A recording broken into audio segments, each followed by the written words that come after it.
Come una volta era un rullo di tamburi a precedere le notizie importanti, in Campo San Fantin sono stati i percussionisti della Fenice ad annunciare coi loro strumenti la riapertura del Gran Teatro di Venezia, che riprende l'attività dopo i 5 mesi di chiusura forzata imposta dal coronavirus.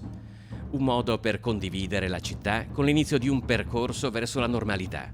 Certo, le modalità con cui si è svolto il primo concerto risentono delle limitazioni imposte dalle norme anticontagio, che però sono state trasformate in un'occasione di rinnovamento. La Fenice è diventata un teatro circolare, coi musicisti al posto della platea, gli spettatori che possono osservare il distanziamento occupando i palchi dei 5 ordini di posto e soprattutto la comparsa all'altezza di palcoscenico e golfo mistico di una nuova scenografia, la chiglia in legno di una nave che ospita 70 spettatori, come un'arca pronta a traghettare verso un futuro migliore.